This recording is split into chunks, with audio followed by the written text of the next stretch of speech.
everybody, welcome to Peppermint Season 9 RuPaul's Drag Race Recap. Oh my gosh, in this video we're going to recap episodes 1 and 2.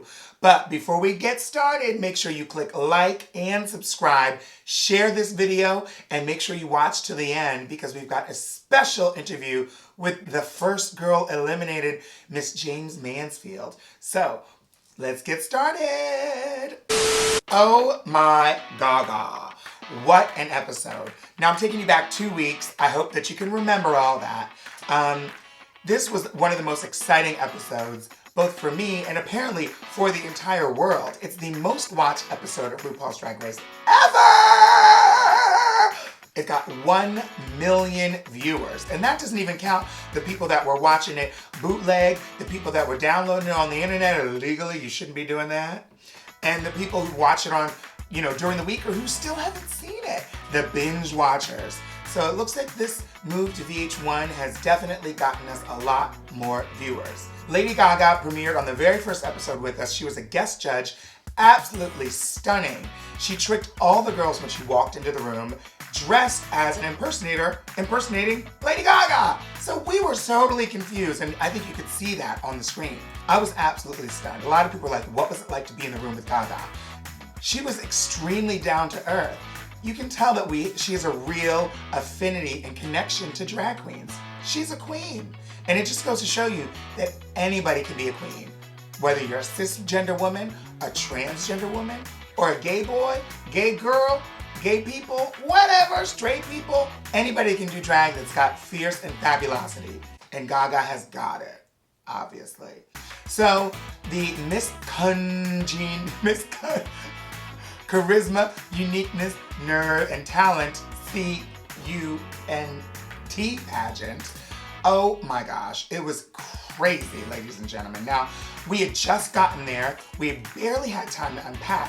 And before they tell us that we've got to do a pageant with not one look, but 2 looks with Lady Gaga. What are we gonna do? So the first look that we had to do was hometown inspired. There's 4 New York queens, and it's the most obvious thing to choose the Statue of Liberty. I don't know what I was thinking. I was thinking, well, maybe it's such an obvious choice that nobody else will choose it. And that's what I was really hoping. And I was halfway right on that. 2 of the 4 girls didn't choose it, but 2 of the 4 girls did. And I was one of them. Now, I actually love my look, and Asha's look was pretty good too. I say thumbs up to Team New York. Next thing we had to do was create an inspired look by Lady Gaga. Now, I gotta tell you, we did not have a whole lot of time to put these looks together.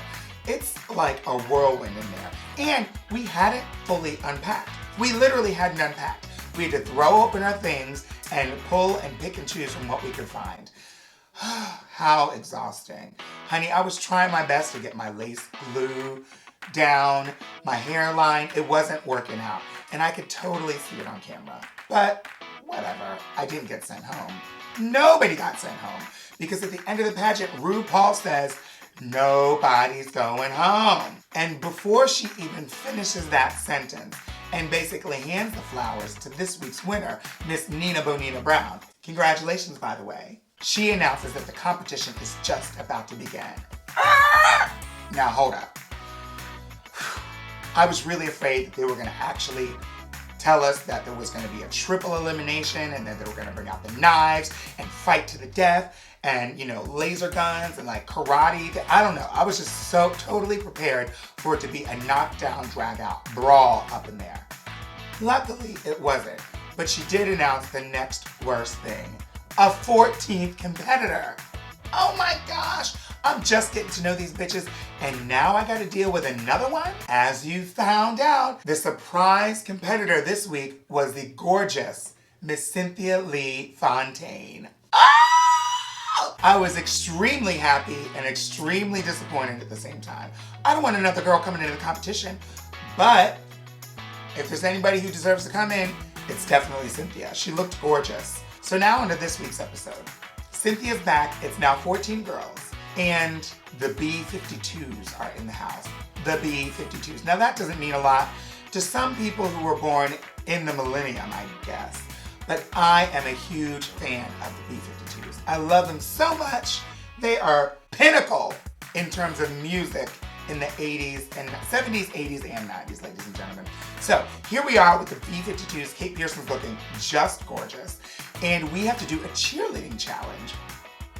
A cheerleading challenge.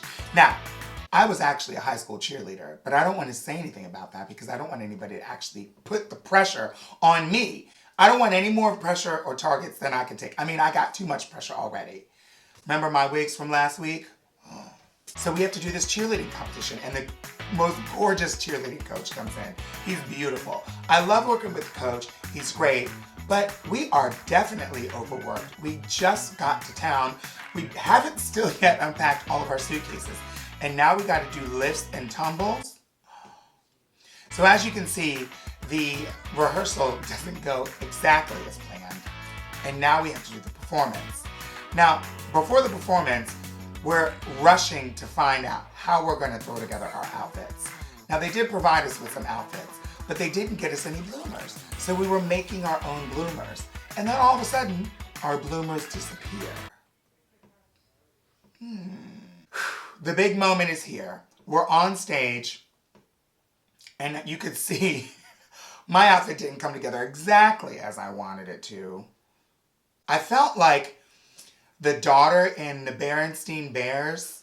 Somewhere deep in bear country. I feel like I looked cute, but, you know, it wasn't my fantasy cheerleading experience by any means. So we're all on stage. Cynthia Lee Fontaine cannot pronounce... Cynthia Lee Fontaine's pronunciation is just... I don't know if it's going to hurt us. I don't know if it's hurting us or helping us. It's just hysterical. Cynthia Lee cannot even...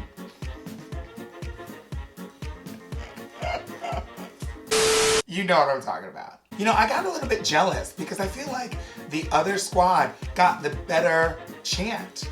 You know, our chant was kind of just okay. I mean, the writing was all right, but I don't know. I kind of like theirs a little bit better. They were way more sassy, you know. But what are you gonna do? That's the squad that I was on. The biggest thing that I remember from this episode is how exhausted we were.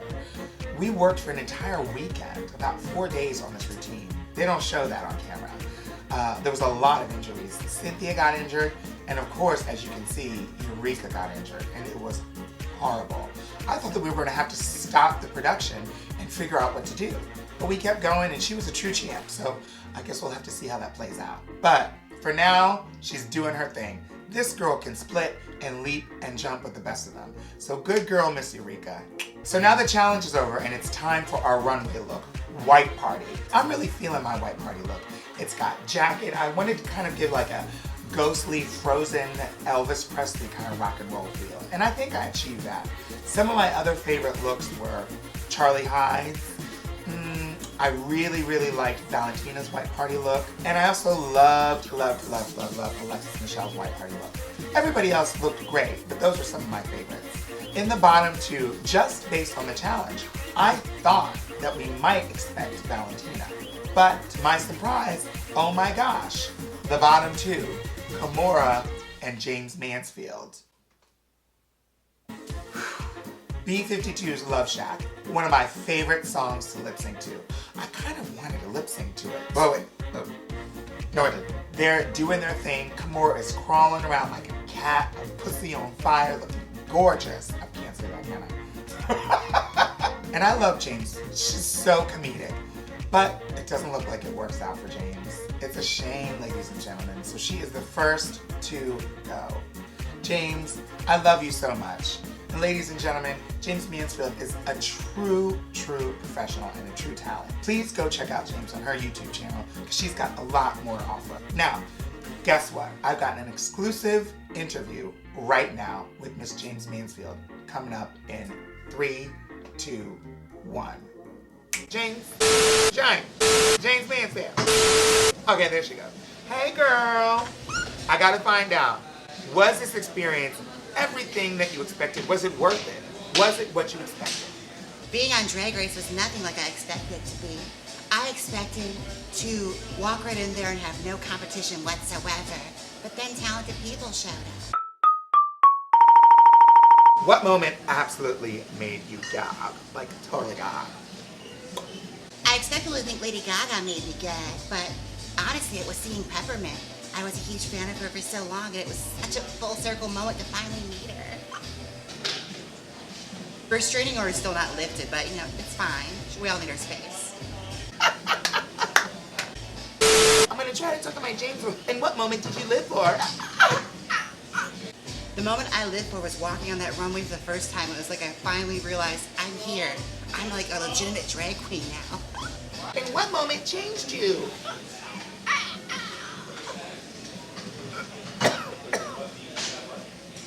A moment that changed me was getting my very first critique and hearing Michelle Visage talk for the first time. That grating voice really just etches deep into your soul. And you question things about yourself, but then you realize, what does she know? I know me better than anybody. And some of the things she might have been right on, but most of them she was wrong. Okay, girl, let me ask you the question of the day. What is your why? Why do you do I do drag because I have no discernible talent anywhere else. What are your preferred pronouns? I identify with she, but I also will answer to dog or hag. I get that a lot too. Ladies and gentlemen, the fabulous Miss Jaymes Mansfield. Check her out, on over to her page, and then come right back to this page. Click like and subscribe, share, and make sure you tune in next week for another edition of Peppermint Interviews RuPaul's Drag Race Season 9 Queens. I'll see you next time.